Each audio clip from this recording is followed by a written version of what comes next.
What's going on, guys? Welcome into the Fantasy Slant. It is powered by Pro Football Focus and brought to you by DraftKings.com.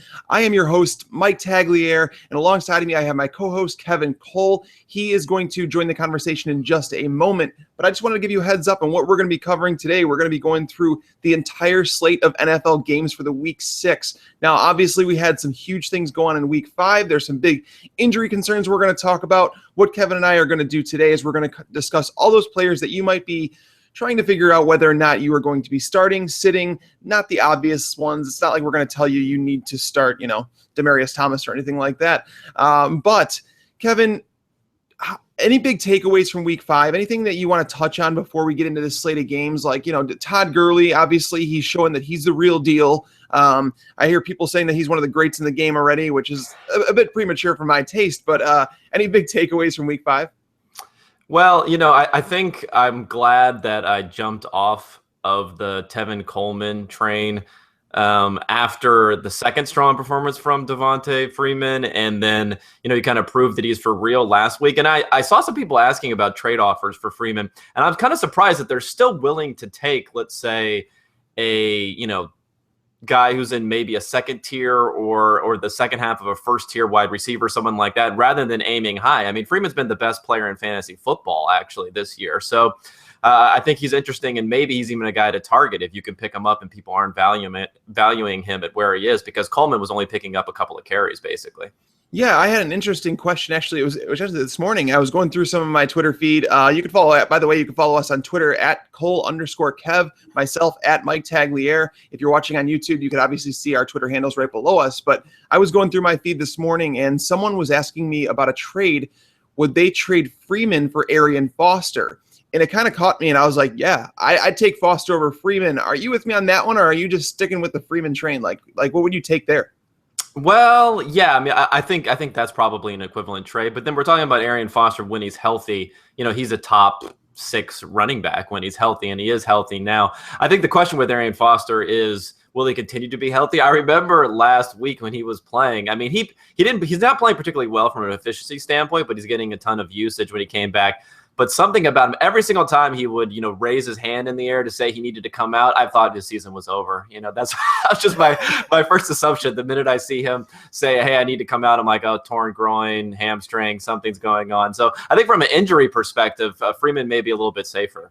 Yeah, no, I'm with you 100%. Every single time he would do that, it's funny you say that. Like, it just captures everything that an Arian Foster owner feels every single week. And like when the concussion protocol started, like he looked like he was concussed. Like, I don't know why he was so mad, because he got up and he's shaking his head like, he was just completely out of it for a second. But either way, he came back to the game. He played.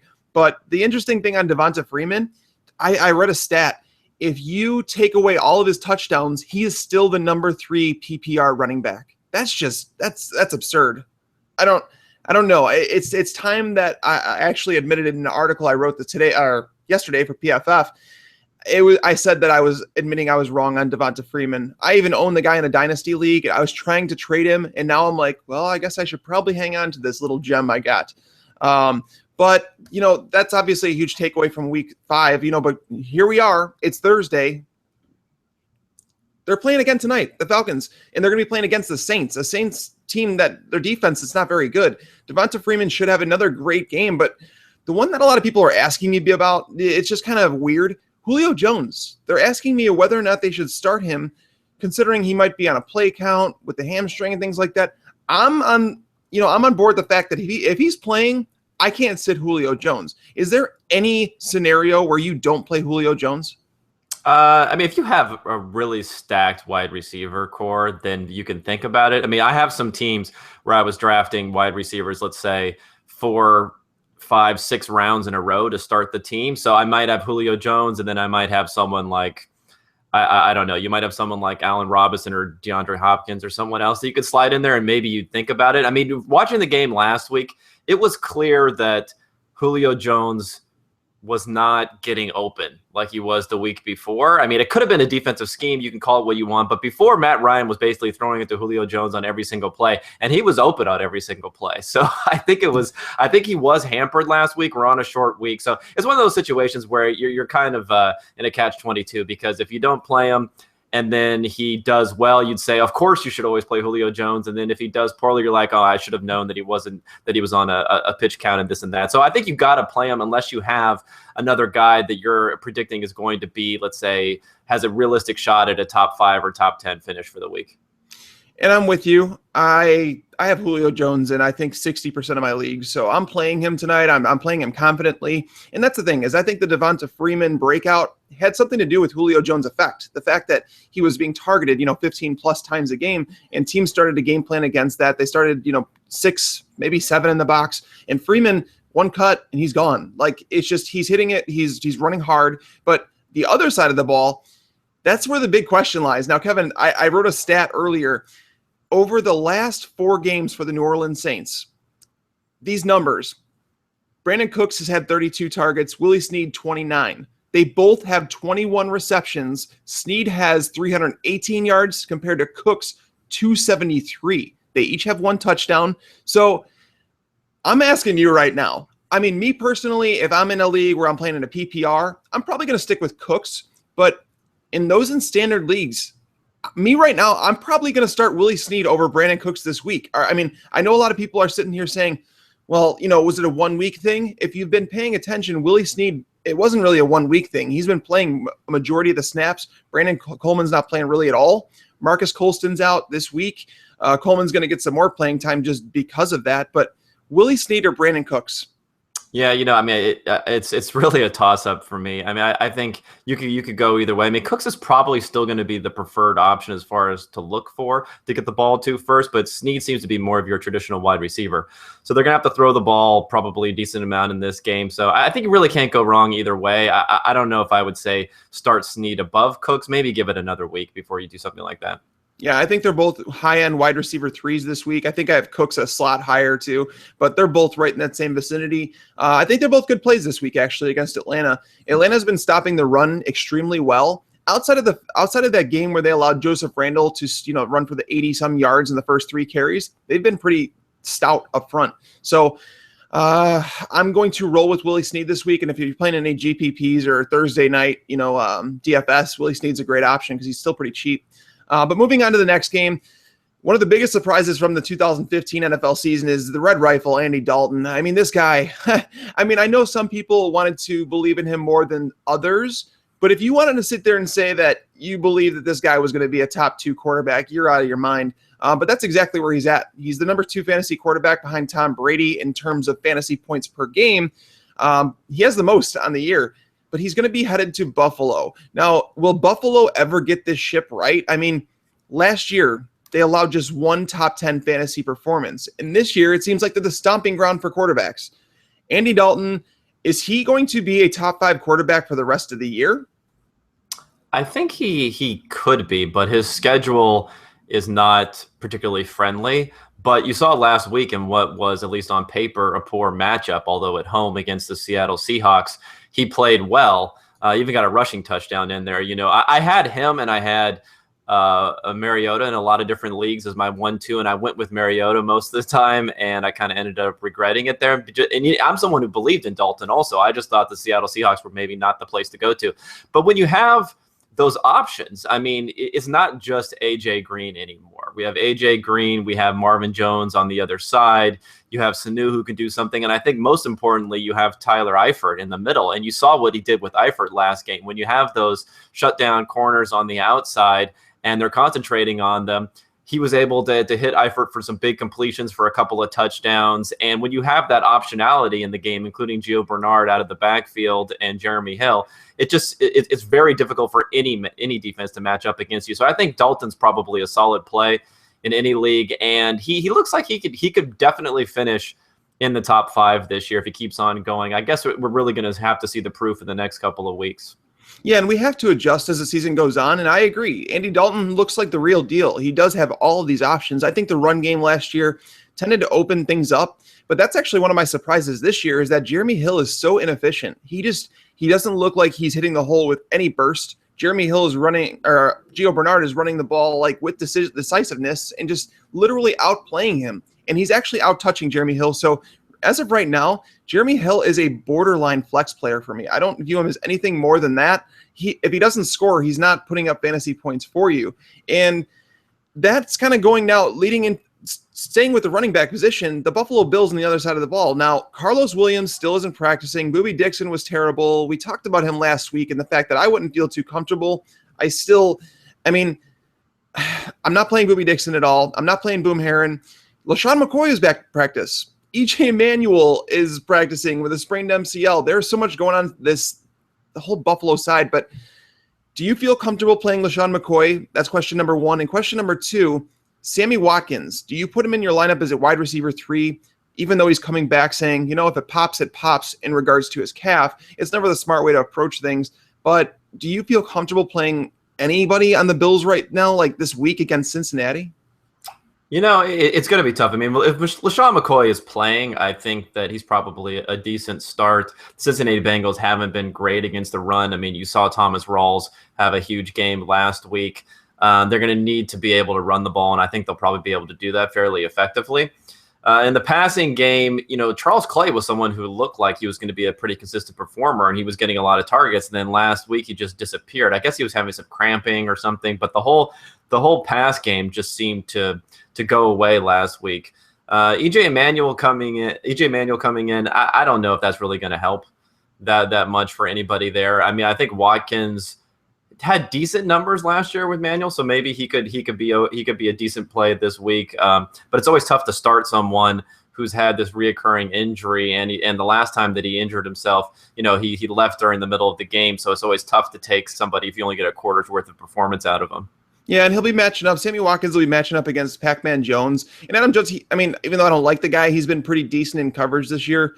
But me with the Bills, the only person that I would probably trust in that team, including even if Tyrod Taylor plays, I don't think I can play him this week. But the only one I would trust is probably LaShawn McCoy if he plays. The weird part with him is that they said that he's like, well, I'm not coming back till I'm 100%. Well, he could only wait a week to do that. And they were saying it would be like maybe a 3 to 4 week absence. So I'm curious to see if he actually plays or if Carlos Williams gets cleared. It's a muddy situation there in Buffalo, but since he should run that game. Going to the next one, this one it's a close to the heart for me because Peyton Manning, it's getting sad to watch the games. It really is. He's headed to Cleveland. I know some people are talking about, Mike, do we drop Peyton Manning and pick up Blake Bortles? It's come to that. And that's really sad considering where Peyton Manning was 2 years ago, just setting records. And this week he's going to Cleveland. Cleveland, a very, very, very easy defense to throw on. My take with Peyton Manning is that you play him this week, and after he does well, which he better, Joe Hayden is also, I think, out for this game. You trade him then. Sell him on his name. It's just Demaryius Thomas and Emmanuel Sanders, I know that they're still producing in somewhat of a way, but I'm even starting to get concerned about them, Kevin. How do you feel about this entire Broncos offense? Yeah, I think I'd be a little bit concerned about them if we're talking about in a standard league because Peyton Manning just isn't throwing that many touchdowns, and obviously touchdowns are a much bigger proportion of total scoring for receivers than in PPR. In a PPR league, I think it's okay just because Manning isn't really targeting his tight end. I mean, Owen Daniels threw up a goose egg against what was presumably a good matchup last week, and then he's not really throwing it to the running backs that much either. So they're being littered with targets, and they're going to get receptions. They're just not necessarily getting touchdowns. So in PPR, I think they're okay. Standard league, not so much. I don't really know what to say about Peyton Manning. I mean, you got to hope that he starts turning it around soon. This is a matchup that he should be able to do that. If he doesn't, then you're going to ratchet up into even further this kind of code red. We need to figure out what we're doing with Peyton Manning. Yeah, if he doesn't get it done this week against Cleveland, I'm cutting bait. I just don't know how he doesn't. Last week against the Raiders, I figure he gets something done, but no touchdowns, 2 interceptions. That's never a good thing. And then if he can't get it done against Cleveland, I'm cutting bait and I'm moving on. But either way, I think if you own Peyton Manning, I think you should be moving on after this week. I think you should just hope that he has a good performance and then sell on that. That's what I would go for. Maybe package him with something to get someone like an Andy Dalton. But the next game, the Bears at the Lions. Now, the Bears and the Lions, this is a divisional game. Jay Cutler typically does pretty well against the Lions, but my more of a conversation I had on Twitter, it turned into this big conversation about Calvin Johnson and the fact that, is he a buy high, or is he a buy low, or is he actually just a stay away altogether? He's played the top 3 pass defenses, and I understand that the Lions play into those statistics it's so early in the season, but at the same time, he's been facing some of the top corners in the game. This week, he goes up against some Bears corners that I believe the average height that's going to match up against them is about 5'10", 5'11", and I just think at home, the Lions, it's like this is their last shot to do anything. Calvin Johnson, I am buying low. I'm all over him this week. I'd be shocked if he finishes the game with fewer than 20 fantasy points. Do you agree with that? Yeah, I think he's going to have a pretty good game this week. I mean, the thing was last week I was kind of on you need to buy low on Calvin Johnson. That game, I don't know if you can even really consider it an accurate assessment of anything, because it was just a total complete meltdown all over the board for the Detroit Lions. This is kind of a friendly matchup to come back and potentially have a good game in. So yeah, I think Calvin, at least to me, I don't think he looks that different. He's being used a little bit differently. I think they're being very conservative, but obviously it's not working. So hopefully on the offense, they start to change up the philosophy a little bit and open it up a little bit more, because if you have Matthew Stafford, I know you're concerned about the fact that he can turn the ball over a lot, but you're going to have to take the good with the bad with what he can do. And what he can do is throw the ball downfield. So I think they should be doing that a lot more. Yeah, and he's got to put the ball up in some of those 50-50 situations that he used to. I mean, Calvin Johnson, that's what he excels at. Throw the ball up, let him get it. And the Bears defense, it's right there for the taking. But on the other side, Alshon Jeffrey, we don't know if he's going to play again. It's kind of getting frustrating. And the thing is this guy's headed towards free agency. I don't know, if he's pushing himself to get on the field. I don't know if he's just kind of taking it easy. There were some reports that came out that said he's not happy, that Brandon Marshall wasn't there. But then there's also other report from Ian Rappaport that came out and said, nope, he's perfectly fine. He wants to be out there with his teammates. I don't know what's going on there. But the Bears obviously starting Matt Forte. But if Alshon Jeffrey sits, are you going to take a shot on Marquise Wilson again? Yeah, I think Wilson looked good. I mean, Wilson was one of those guys where he was a very interesting prospect. I mean, he wasn't a high draft pick, but he was extremely productive when he was at Washington State, I believe. Pretty young prospect, but he didn't really do much. And he kind of looked out of sorts even last year when he got into the action, but he looked good last week. I mean, he ended up scoring a touchdown. And I think Eddie Royal has just not been coming through so far. So I think if Jeffrey's not playing, they got to throw the ball to somebody. They can't just throw it to Martellus Bennett and Forte all the time. They got to throw it to wide receiver, and Wilson looked more than competent last week. Right. And one more thing before we move on to the next game, Kevin. Amir Abdullah, is he droppable at this point, or do you just kind of bench stash him? Yeah, I'd probably stash him. I mean, dropping might be a bit much. And obviously it's been disappointing, but it's a team that's just been totally out of whack, and sometimes it's difficult for running backs to get things going when a team's not playing well. I mean, what the real issue is, I think I'm not sure if I mentioned it here, but a couple weeks ago, that Theo Riddick is playing well. I mean, that's the problem. It wasn't necessarily that a lot of people were talking about the fact that Joique Bell that all of his carries should go over to Abdullah. I mean, even if that was happening, it wasn't necessarily going to boost his stats that much. The problem is in the passing game, he's just not being used, and Theo Riddick's been effective. So I think for now he's a stash who you could see what can happen. But if it trends in the same direction for the next couple of weeks, you might have to make a move. I agree. They need to start using him more in a different way, maybe like a running back screen. I know they tried, and Stafford was picked off on the one play. But Theo Riddick is playing amazing. You can't take anything away from him. He's stealing that role away from Abdullah. Like, I was hoping that Abdullah would catch more passes, but Riddick is doing just fine in that role, and we just kind of have to watch it going forward. But the next game, Houston at Jacksonville, there isn't too much excitement about this game. We obviously know we're starting DeAndre Hopkins. We know we're starting Arian Foster. But one of my interesting pieces from this week was that I told people to sell high on TJ Yeldon. I know he scored last week. It was his first touchdown of the year. It was still not a rushing touchdown. This guy has 80% of the carries. He's dinged up now, and he's not being very efficient. He's scoring 0.22 fantasy points per opportunity. That's basically per carries and pass routes run, which ranked him, I believe it was 65 out of 82 running backs. Never a good thing to see that. I know a lot of people are still fine on him as a nice RB2 that's getting volume, but Denard Robinson was practicing this week, and I kind of see that volume kind of just come down a little bit. Are you feeling comfortable with TJ Yeldon at this point? Yeah, I wouldn't say I'm comfortable with him. I mean, the matchups that he's had and the way that Blake Bortles has been playing has kind of helped, has been probably the best circumstance you could have seen for him, especially someone like Tampa Bay last week. And even when you talk about touchdowns, they got a touchdown last week, but then it was in the passing game, and it was kind of on a play where I think Bortles looked at all the other receivers 3 different times before they eventually finding Yeldon. So he's going to have difficulty scoring with consistency. And I think that there probably are some believers out there. It all depends on what you can get for him, of course. But if you can package him in a deal or try to upgrade another position, I say go for it. I agree. And Allen Robinson, Allen Hurns, both top 10 fantasy receivers. That's going to end at some point, guys. That can't carry on. Allen Robinson's the one who I think is there to stay. I think Allen Hurns is due in for some regression. I know he's looked fantastic, and he's obviously startable, but I think he's going to come down to earth sooner rather than later. So if you can sell high on him, I've heard some people selling him for maybe like a James Jones or something like that. I would do it. But moving on to the next game, guys, Kansas City Chiefs at the Minnesota Vikings. The Vikings coming off a bye week with Adrian Peterson. The Chiefs coming off a massive blow. Jamal Charles out for the year. It's devastating to that offense. He accounted for almost half of it basically. And Charchandrick West, he's the guy that I went out on waivers this week. He's the guy I was aiming for.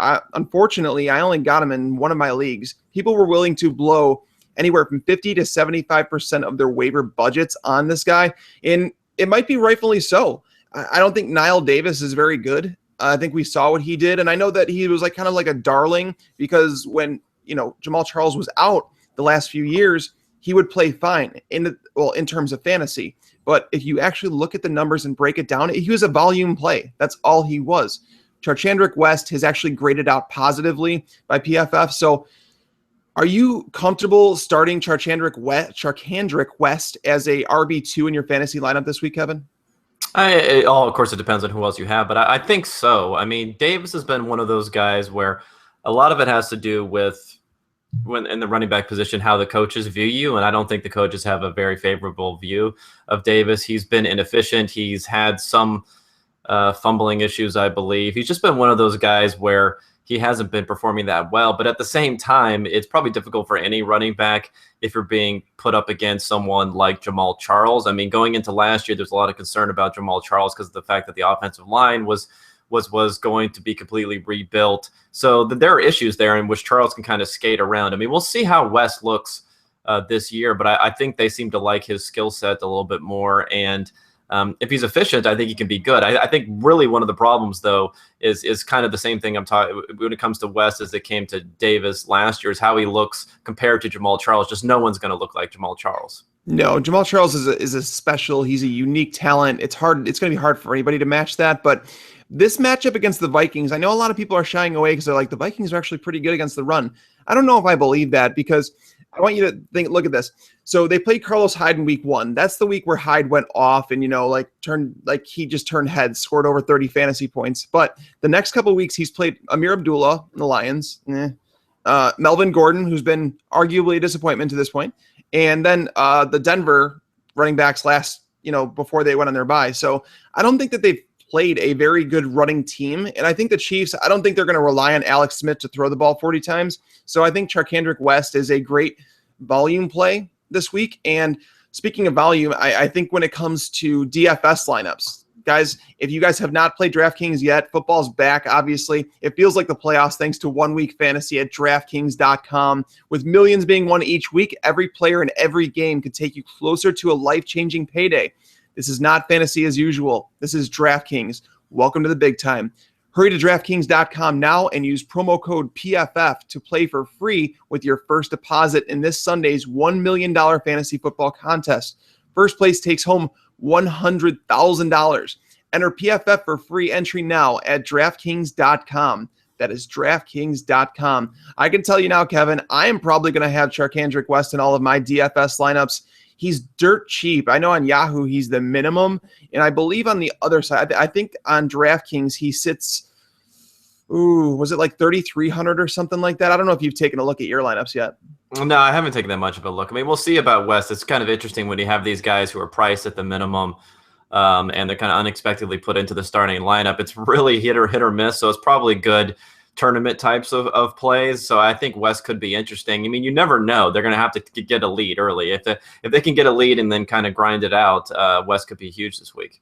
Right. And D'Anthony Thomas might be a play where it's like they get down if they're going to use him like that passing down running back at the wide receiver position. But another team that's kind of in shambles right now, the Miami Dolphins, they obviously fired Joe Philbin heading into their bye week, and now they're headed to Tennessee. They have a good game in front of them. They have a game where they could bounce back.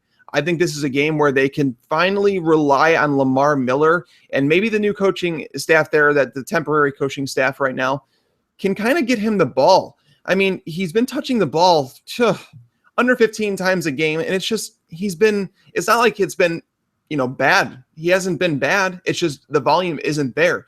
And heading to Tennessee to play a Titans team that, may be better than we expected, but I still don't think they're a very good team. Are you feeling comfortable with Lamar Miller as a top 20 running back play, or are you going to kind of give it a week to play out if you own Lamar Miller? I think top 20 is fair. A lot of the issue with Miami, it's kind of interesting how all the different pieces work together because their defense has just been really bad this year, especially in comparison to the high expectations that they had. So they're going to have to play a lot better, keep the game close, and then they can actually use that running game a bit. And the Titans have been a team that's been able to they've been able to run on this year. So I think Lamar Miller should have a decent week this week. I agree. And I think that the Dolphins team needed this change. I think that they needed just like a fresh start. And I feel like this is it for them. Fortunately, they're on the road. They're going to get to experiment a little bit. But on the other side of the ball, the Titans, we talked about it before. You stay away from all of their running backs. I cannot feel comfortable. Like I was hoping Bishop Sankey would get more of an opportunity this year. It hasn't happened. Obviously in week one, he almost didn't have a choice in week one. He had Terrence West and he had Bishop Sankey, and Sankey did a phenomenal job in the limited time he got. And now it's like, for some reason, he's phasing him out of this offense and going with Dexter McCluster and Antonio Andrews. Wow. Is Bishop Sankey cut? Like, is he droppable at this point, Kevin? I think he probably is. The interesting thing, though, is that the rationale for going with Sankey this year was that the offense would be functional. They should be able to run the ball effectively. And he had the skills to also participate in the passing game. And really, all of those things are actually true. The problem is that they're using Antonio Andrews, Dexter McCluster, and Bishop Sankey, and they're not using them in a kind of split by functional role, let's say. They're using them kind of all in different phases of the game. You see Andrews catching the ball out of the backfield. I mean, Andrews is their short yardage guy. But Andrews is catching the ball. Dexter McCluster is running the ball sometimes. Sankey's being used elsewhere, and they're actually all playing well this year. So the real travesty from a fantasy football perspective is if they could just pick one guy and ride him, I think that guy could be a high RB2 in this offense. But they're spreading around a lot, and on top of all that, you have Cobb, who's coming back from injury. I don't know if they're even going to carry 4 running backs at a time, so we'll see who ends up inactive. But they've all been playing well. I just wish they could pick one. I agree, and I was talking about that. I think Mariota is good enough to support an RB2 in this offense if they actually gave it to one of them. And Sankey's that guy with me, like where I feel like it's like the whole – I'm not saying he's Devonta Freeman, but I feel like he's been unfairly hated up to this point, and like he actually played better than Freeman in their rookie year last year. And this year, it's like he just hasn't been given that opportunity where it's like, if you give him those touches per game, let's see what the kid can do. I don't know what the harm in that is. And like you said, there's other guys playing well. McCluster obviously he's arguably better in the passing game. And then you have Andrews in that short area where he feels like he's better. So while people say that Sankey may not be the best in any of the categories, he's kind of that jack of all trades, but we can't even say with confidence that he's not as good as those guys because we haven't seen him get the opportunity to do that. So it's just frustrating with me with Bishop Sankey. I have not dropped him just yet, but it's getting to the point where I can't start him. We all know that. I don't think I'll ever be able to start him unless there's like injuries. I don't know if it'd take 1 or 2 injuries, but it'd take a few. So Bishop Sankey, if you want to cut him, I could see where Kevin's coming from there. But Kirk Cousins and the Redskins are heading to the Jets. You want to avoid basically anybody on the Redskins wherever possible in this game, in my opinion. Darrelle Revis, if Deshaun Jackson comes back, he'll likely shadow him. If not, Pierre Garçon. To Alfred Morris, he's a guy that, I mean, I don't want to say he's droppable, but he's borderline. He's getting there. And then the Jets. The Jets are playing against a Redskins banged up secondary. Brandon Marshall, Eric Decker, fantastic starts this week. But the thing is with me, I think Chris Ivory might be due in for a little down game with me. Like, the Redskins' run defense is actually better than people think. I know Devonta Freeman did pretty well last week, obviously, but before that, the Redskins hadn't allowed anything on the ground, that even to those power run games. How are you feeling about this game? Any big takeaways, Kevin? Like, any players that you'd avoid? Any players that you definitely want to get in your lineup?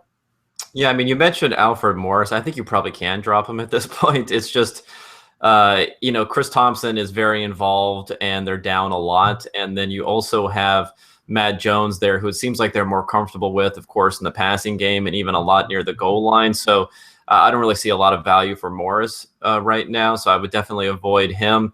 If Deshaun Jackson doesn't play, I think Jamison Crowder was a good play, especially in PPR leagues. He could continue to be that, especially with Jordan Reed out of the lineup.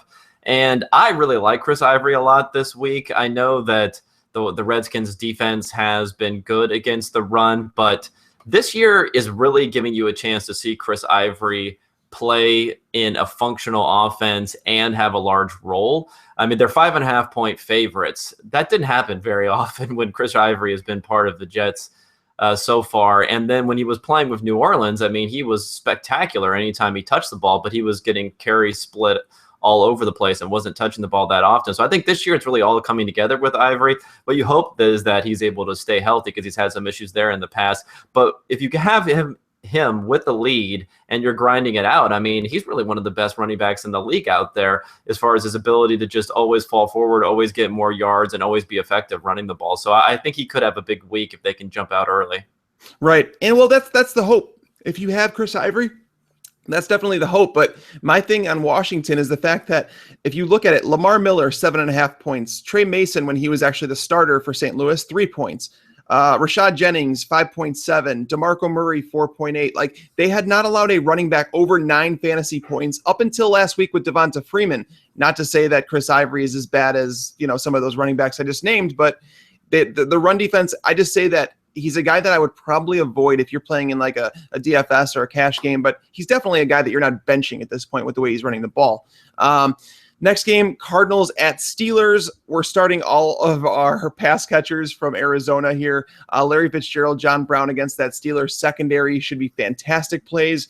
Steelers, well, the Steelers are still with Mike Vick, apparently. Now, Ben Roethlisberger is trying to get on the field for this game. I don't see it happening just yet, but it's looking realistic for next week. But the question I've received most, Kevin, is Martavis Bryant. He's going to be in the lineup this week, going against that Arizona secondary. He would have a great matchup because he wouldn't get Patrick Peterson. He wouldn't get Tyrann Mathieu. Would you feel comfortable playing Martavis Bryant with Mike Vick? I just can't get aboard this train because you look at what Antonio Brown's done with Mike Vick at quarterback. I just can't get behind any pass catcher on the Steelers with Mike Vick at the quarterback. Am I wrong? No, I don't think you're wrong there, although I think Martavis Bryant fits in better with Mike Vick relative to Ben Roethlisberger as opposed to Antonio Brown. Just Brown, is obviously someone who there's a lot of timing to what he does. He gets open, but he doesn't just streak down the field and you throw a bomb up to him. I mean, you saw that Vick hit Wheaton on a deep pass, and you don't need precise timing because Vick has such a strong arm. So I think it's one of those things where Martavis Bryant could have a big week, but his floor is going to be extremely low. Yes, he could finish the game with 20 yards. Like, that's what you're risking when you do that. So, I mean, I'm steering away from Martavis Bryant until Ben Roethlisberger comes back. I mean, I know this matchup is probably the one that you'd want for him, but it's just tough to rely on him with that. I don't want to spend too much time on that game just because we have a few other games we want to touch on, but we obviously know the Cardinals that you're starting in that game. But David Johnson, he's someone that I'm avoiding just because he's a guy that, do you know that he's seen just 27 offensive touches through 5 games?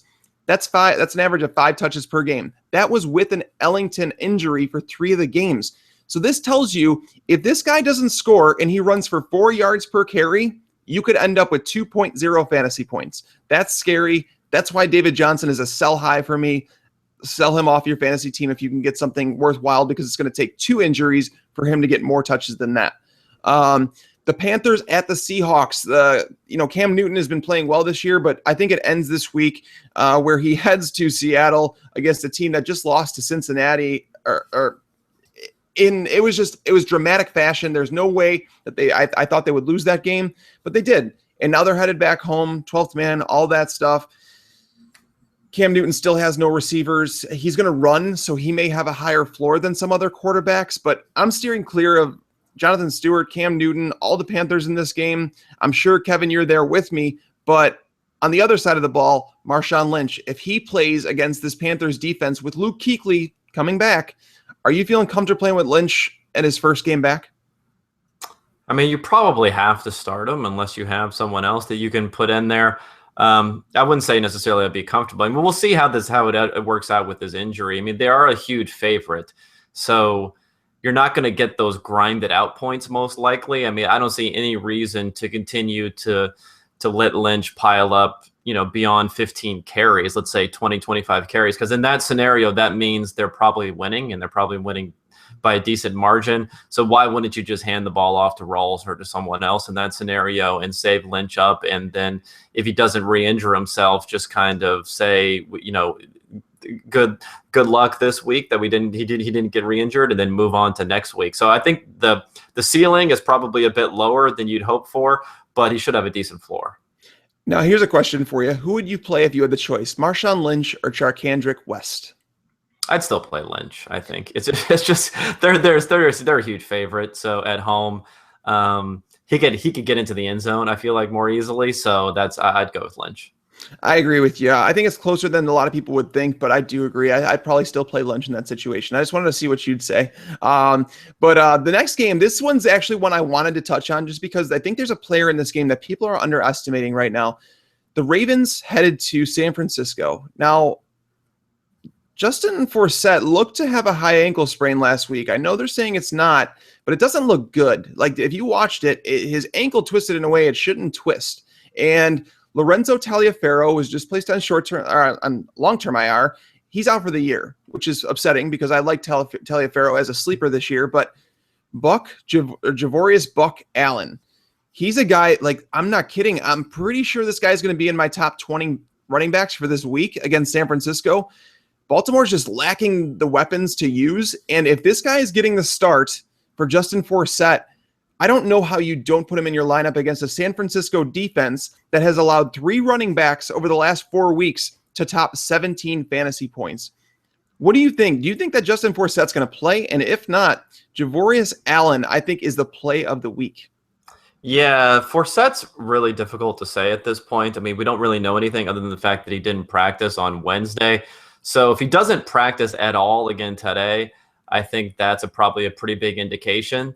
I mean, they did bring someone up to fill into the lineup, but like I said, they lost Taliaferro. So I think Buck Allen is a very good play if Forsett doesn't play, because what you're getting here is not only are you getting someone who's, quote unquote, the starter now with Forsett out, but you're also getting someone who's going to participate a lot in the passing game. I think what you saw with even a guy who was extremely effective like Thomas Rawls coming in for Marshawn Lynch is he wasn't part of the passing game. They were taking him out for Fred Jackson consistently. So in a game like against Detroit, where they did not take an early lead, or they weren't able to pound out the ball, he had a lower floor, whereas Buck Allen's going to have a pretty high floor if he can get a starting role. So I think he would probably be a much higher play for me than someone like West would be this week, assuming both are locked in, or are looking like they're locked in as the starter this week.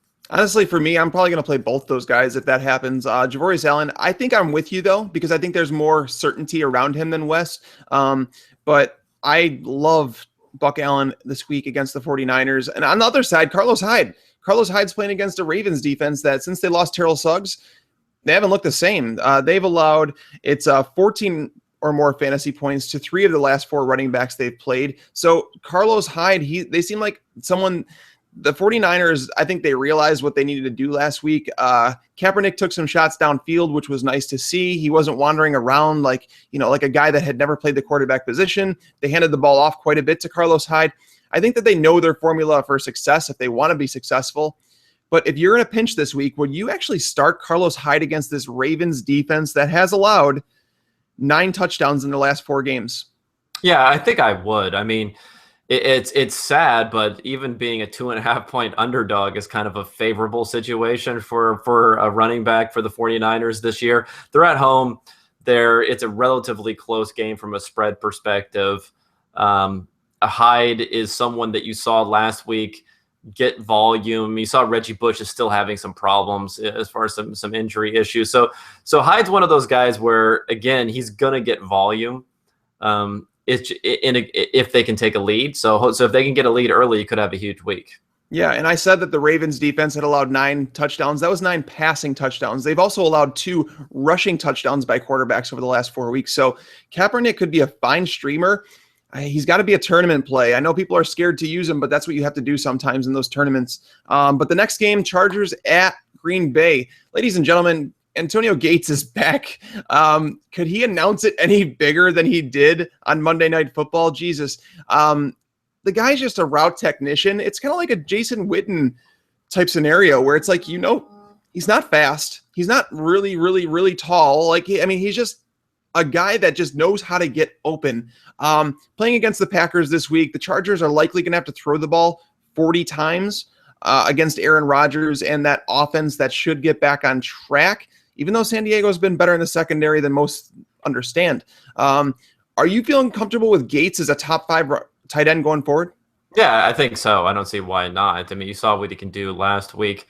For me, a big takeaway would be from what we saw last week is that this is really going to hurt Keenan Allen going forward. I mean, if Keenan Allen was one of those guys that played downfield a lot, it wouldn't have been so it wouldn't have hurt him as much. And if you look at Ladarius Green is a guy who's kind of faster and stretches the field a little bit more from the tight end position.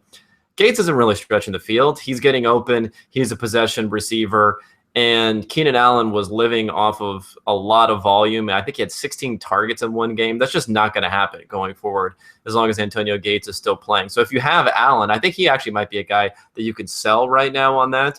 And as far as this week is concerned, I mean, there's such a huge underdog that I think, Rivers could have a decent game just throwing the ball a lot potentially because they have, at least from a yardage perspective. Gates is another guy that I like this week. I mean, Allen could still be good this week just based upon volume. I just think that he's not going to be a potential top 10 guy as long as Antonio Gates is still there. That's a good point. And actually, Keenan Allen, I'd probably play him this week and then sell him after this week. He might be in my sell high after he may score against the Packers because, I mean, Keenan Allen, I even watched some of his routes. They were just lackadaisical. I mean, against Pittsburgh. Pittsburgh's not a very good secondary, and Keenan Allen didn't do much to impress me against them. So I'm not high on him. But one question I do have for you, Eddie Lacy, he's looked horrible. There's no way to put it. And I mean, and I know that the whole thing, Fat Eddie and this and that, he's gained some weight since he came into the league. And I mean, is it getting to the point where it's starting to affect his play? Or do you think it's just more situational? Do you think it's been the defenses? What's going on with Eddie Lacy? I mean, Eddie Lacy is one of those guys that I've never really liked a lot because I just don't think he's necessarily that good. There's no reason to believe, at least in my opinion, that you couldn't plug James Starks in there and have him put up similar types of numbers. But last year, everyone was a little bit concerned about Eddie Lacy after some lackluster performances the first handful of games, and then he just tore it up the rest of the season. But a lot of that was based upon receiving volume. So I think he's going to have to start adding that in. I mean, Aaron Rodgers has been very effective throwing the ball downfield. They haven't been grinding out the type of running performances that Lacy could get. They haven't been getting all the rushing touchdowns that you'd hope for. Starks has been back and he's been effective to kind of get into the mix. So I think Lacy, if he doesn't put up this week, this is kind of really a make or break, I feel like, for him, because being a 10-point favorite at home, if he's not gonna get a touchdown or two and get over 100 yards rushing, then you have to really worry about how viable he's going to be going forward. Yes, and this San Diego defense has been one that you could run against. It's produced so many double-digit fantasy running backs. It's not even funny. So Eddie Lacy's got to get it going this week for me. I think part of it has to do with the offensive line, though. The Green Bay's offensive line. I looked at it last year. Aaron Rodgers sat number 2 in terms of time until sack. It was up around 3 seconds, almost 3 full seconds, and this year it's down to 2. So his offensive line isn't doing what it is. They don't have Jordy Nelson to almost extend the field like he used to. So Lacy he's an interesting guy this week, where we're looking to see where he falls, because if he doesn't get it done against San Diego, you might lose all trade value altogether for him. But me right now, I'm still in a probably buy low on Eddie Lacy. But James Jones this week should have the best matchup of the Green Bay receivers. He's going to be matched up against Brandon Flowers, who has graded out as one of the worst cornerbacks in football so far. You've seen him get spun around on that Marcus Wheaton touchdown that we talked about, that long one. But James Jones should be a fine play, because it doesn't look like Devontae Adams is going to be back for at least one more week. I think they sit him one more week for this one, but look for James Jones to have a big week. The game of the week, Sunday Night Football. I think everybody is waiting to see it. Tom Brady's heading to Indianapolis. This is the team that accused him of deflating the footballs, and Tom Brady revenge game. I mean, I know it's been the big tour around the NFL of Tom Brady just destroying the teams he comes across. How bad do you think the Colts are going to get it this week from Tom Brady? Well, I mean, it could be pretty bad. But the thing is, they are at home. I mean, you never know what can happen in these sorts of games. So I know we saw against the Cowboys that while they won, it wasn't as impressive as you would have hoped it would have been. I think maybe people's expectations for this Patriots offense were a little bit too high based upon what they had done the first couple of weeks. But I still think they could be very effective. I mean, what they don't have is they don't have a wide receiver who can stretch the field. So this is not going to be the Patriots back when Randy Moss was, running down the field and scoring 25 touchdowns. It's not that type of offense, but they're definitely going to be effective. I'm more interested than anything to see what's going to happen in the backfield. I mean, Dion Lewis has been just amazing for them. There's no other way to describe it. And LeGarrette Blount has been a guy who's come in, he's been effective, but he's really playing a secondary role. And what we've seen in the past in these types of games, against the Colts in particular, is that the Patriots would use this as a LeGarrette Blount game, as their big back game, and they would just grind it out the entire time. You even saw Jonas Gray have a big week against them last week. So are they going to do that, or are they going to stick to what seems like has been most effective, which is going with Dion Lewis? I think they'll stick with Lewis, but it'll be interesting to see, because if they don't turn over to Blount this week, then they probably never will. Well, and the thing is the Colts, their secondary is very suspect, and the fact that Vontae Davis is still banged up. Like, we obviously seen that on Thursday night. He didn't shadow DeAndre Hopkins like we thought he would, because he just wasn't ready to play. Now, Kevin, I don't know if you've taken a look at this. I'm sure you have, but the Colts, while their secondary, like, it looks like they're meh at best, they've played against Tyrod Taylor, Ryan Fitzpatrick, Marcus Mariota, Blake Bortles, Brian Hoyer, and Ryan Mallett. They've allowed 2 or more touchdowns in 4 of the 5 games. The Colts, at home or not, Tom Brady is probably someone that I'm willing to pay for, even in DFS this week. He's costing top dollar, but I could see a 354 touchdown game here. I'm not, and that doesn't even exclude, like, that doesn't mean you can't play Dion Lewis. You could still play him. He's being targeted in the pass game. He's seen at least 5 targets every game. I think even LeGarrette Blount can get a rushing touchdown. I just think this is a week where you could play a whole lot of Patriots and expect results. But lost in the shuffle is kind of Andrew Luck playing against that offense and, like, trying to come back if he does play. I know they're saying it's iffy now, but Dante Moncrief, T.Y. Hilton, get him going in fantasy. Have you heard, is Ahmad Bradshaw going to be active for this game? Do you know?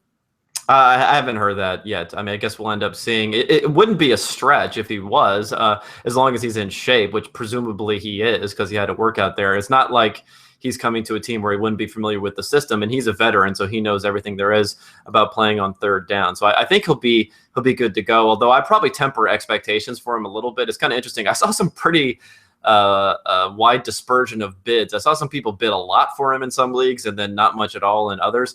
I think is probably kind of more of a wait and see. I mean, Frank Gore is not Trent Richardson, so You shouldn't expect him necessarily to play the same exact role. And one of the names that you mentioned, Dante Moncrief, he's a guy that I would be targeting right now to potentially pick up in a trade, just because he was someone who looked like he could be an every week starter. And then when Luck went down, he had, let's say, an okay game, the first game with Hasselbeck, and he basically did nothing last week. So I think he's a guy now that Luck's back to go ahead and shoot some offers for, and you could probably get him at a reasonable price. Agreed. He's another guy that I'm buying low on national TV. The thing is people tend to overreact when they see things on national TV. They're like, everybody saw it, and they were embarrassed by having Dante Moncrief in their lineup. Make a trade offer for him. You'll probably get him really, really cheap right now. But moving on from that game, the last game of the week is the Giants at the Eagles. This one has the makings. The Giants have some big injury concerns. Obviously, Eli Manning, you want to love him in this matchup, but at the same time, Ruben Randall's banged up. Odell Beckham, his hamstring's acting up, and we know that he's had problems with it before. I don't know. And it being a Monday night game, I don't know how much we can trust Odell Beckham here. I mean, I guess if you have Beckham, you could probably grab maybe Dwayne Harris or Jeremy Davis off of, or even maybe Josh Huff, where you could use him as a fallback option if Odell Beckham doesn't go. But how are you feeling about the Giants passing game with all these injuries starting to add up? I feel okay about it. I mean, I think Beckham is going to go. If he doesn't go this week, it's one of these games that they really, it needs to be in there. They need to win. It's a divisional game. It's against the kind of presumed favorite in the division right now, as shocking as that is, from how poorly they've played the Eagles. So I feel like he's going to go. I mean, he came back and finished the game last week. So I don't see why he wouldn't be able to get it out there. I don't think he might not practice at all this week, because why even risk getting an injury? Maybe they'll get him out there and running a little bit on Saturday or something like that. So I think he's going to play, and as long as he's playing, I think the pass game is going to be fine. Yeah, and on the other side of the ball, Jordan Matthews is a play that I love this week. I think he gets back on track. He's going to be lining up against Tremaine McBride. And some people were like, well, will Amukamara move a little bit into the slot to help cover him? But Amukamara is going to be out. He's got an injury. So the Giants secondary is also banged up. I love Jordan Matthews in this game. It's a shame that Nelson Aguilar isn't going to play, because this might have been a matchup where he might have been able to get something going, but they're saying that he may not even play. That Josh Huff may get more of a look this week. Kevin, what are some of your last words, some takeaways for this week? Any big anything you wanted to say? No, I think I pointed out a few guys as far as trade targets. So we talked about Dante Moncrief in particular. I think right now what we're seeing is, now that we're 5+ weeks into the season, I think what we're seeing now so far this year is probably a bit more representative of what we're going to see going forward. We had a lot of fluky performances in the first couple of weeks. I think now you can probably really lock in and make some trades. And I think now is probably the time, if you've been holding on some guys in particular at the running back position, hoping that they're going to come back. Unless they've been in a really poor game script situations, unless they've been in situations where they've just been trailing all the time, so they haven't had a chance to get it going. But if they've had decent situations and they haven't produced, I would look to take anyone that you have with a name brand and probably try to sell them right now. I agree, and I'm hoping, like I said, the whole Peyton Manning, even C.J. Anderson for that matter, Ronnie Hillman's banged up. If you can get some performances out of those Broncos players this week, try and sell high after they play the Browns, because it hasn't been pretty in Denver. But that's going to wrap it up, guys. And if you guys have any questions, because we obviously know that we cannot touch on every single player in these 45-minute to an hour-long shows that we have, make sure to hit us up on Twitter. I am at Mike Tagliere NFL. Kevin is at Cole_Kev. You could also subscribe to us to PFF Radio on iTunes. Listen to us on Stitcher, Blog Talk Radio, and watch the show on YouTube or Fantasy Sports Network. But that's going to do it for this week, guys. We will see you next week. Until then, lights out.